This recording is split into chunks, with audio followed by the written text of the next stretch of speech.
The story starts with an auction for houses in a small town called Lincoln. The mayor, Sam Zagan, who is facilitating the auction, explains the rules to the potential buyers present. He delivers the rules one by one, and as he finishes each rule, some attendees immediately leave, knowing they will no longer be qualified for the bidding.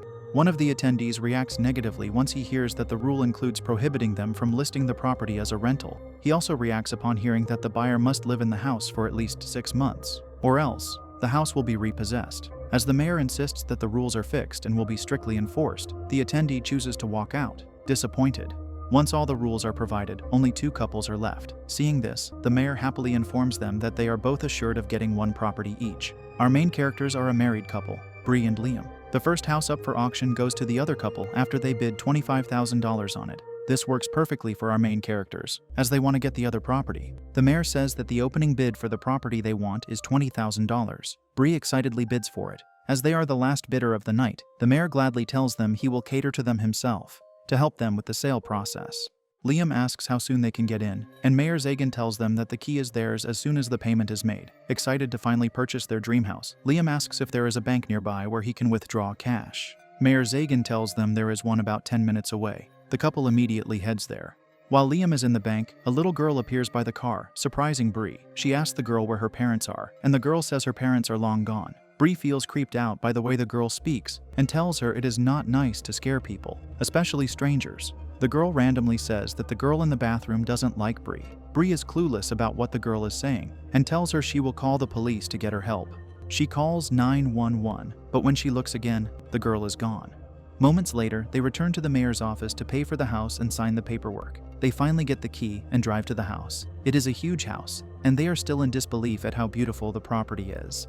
Liam happily carries Bree in his arms like a newly married couple, commemorating their first house. They look around and Bree is weirded out about the last owners just leaving all their belongings in the house. It's like they left in a hurry. They go check out the second floor, and Bree expresses how amazed she is with the beautiful house. For her, it's almost as if it's too good to be true, that they were able to acquire this for such a low price.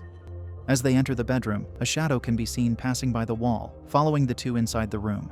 Bree strongly states that she doesn't want to use someone else's furniture, most especially the bedding left by the previous owners. Liam understands, but also points out how convenient it is that they already have all the furniture in the house, which saves them some money. He points out that furniture is expensive, and they already spent all of their savings just to get the house. He asks Bree if they can just wait until they are ready to buy new ones, and Bree hesitantly agrees.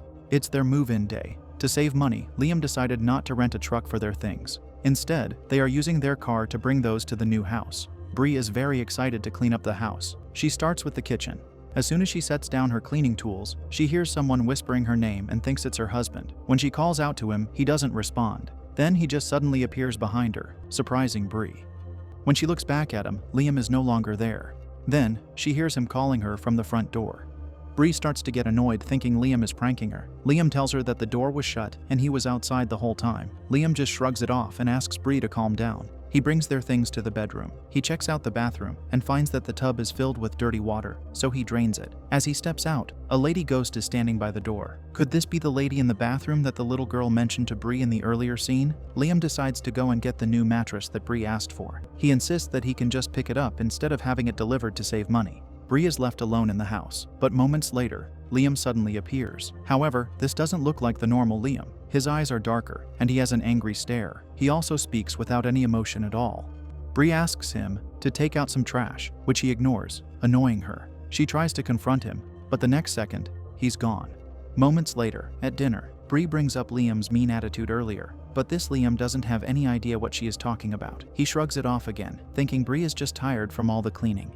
They are setting up their new mattress when the groceries Bree ordered arrive. Liam is left in the bedroom, lying down for a bit when he feels Bree caressing him and aggressively biting him. Surprised at this, he opens his eyes and gets up to find that Bree is not there. After Bree is finished putting away the groceries, Liam surprises her with a relaxing bath. Bree is in the tub when she hears someone calling her name again. Then, she feels someone pulling her down. The next second, she is underwater, unable to come up as if someone is stopping her. Liam checks out what's happening. After that, Liam calls Mayor Zagan to seek some help regarding what's going on. However, he states that he doesn't know how to help him and suggests that maybe she just fell asleep.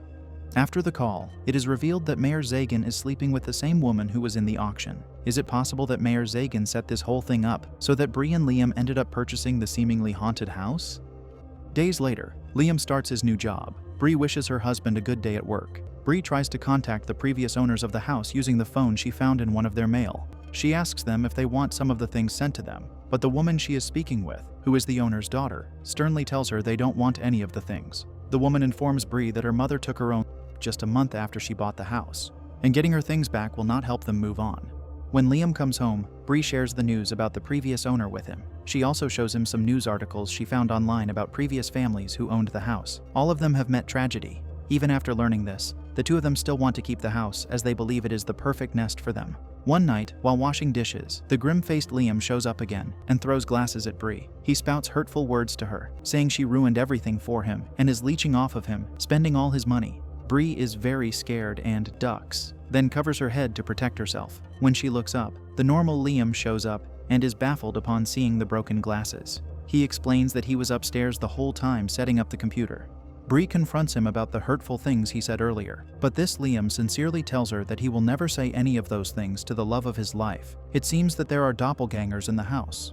Liam cleans up the mess and throws the shards outside. He hears someone calling his name and follows the sound. He sees the storage room and finds a pillowcase filled with money. He excitedly brings it inside the house and is about to show Bree, but she is already fast asleep. He decides to tell her in the morning. The next morning, Liam wakes up and finds that the pillowcase is gone. She confronts Bree, angrily asking her where the cushion is. She tells him she threw it out as it looks very filthy. Liam furiously runs outside to get the cushion before the garbage collectors reach it. Luckily, he finds it. Bree is puzzled about why Liam is acting this way. They end up having an argument. Bree insists that he agreed they can throw everything owned by the previous owner in this house, but Liam doesn't understand why she cannot just wait until he saves up enough money to buy new ones. He ends up shouting at her to stop pressuring him. Bree apologizes, realizing how much pressure is on Liam's shoulders. Liam decides to go to the bank, intending to deposit the money in the pillowcase to his account. However, the bank is already closed. Back in the house, Bree is baking a cake when he sees Liam standing behind her. At this point, she is still clueless that there are doppelgangers in the house. This grim Liam picks up the knife sitting on the counter and attacks Bree.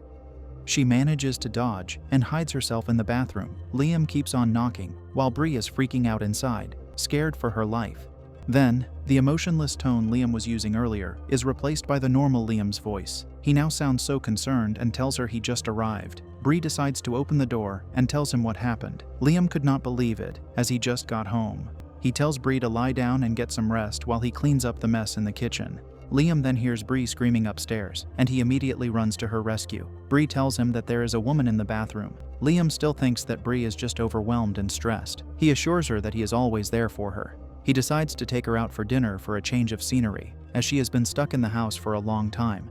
After that, they come home, and while Liam is resuming the cleaning, he sees Bree's doppelganger. Clueless, he interacts with her, and she initiates a passionate kiss with him. Noticing the change in Bree's behavior, he starts getting weirded out. Then all of a sudden, Bree scratches him. The moment he looks at her, she is gone. However, the scratch on his chest looks very real. At night, Liam has a dream. The lady ghost in the bathroom is sitting by the pool while Liam approaches. She is holding the pillowcase containing money. She then starts burning the bills right in front of Liam, as if to provoke him. Unable to take it, Liam angrily strangles the woman. It turns out that in real life, he is strangling Bree. Liam wakes up from the dream and chases Bree, who is very scared and is hoping to escape him.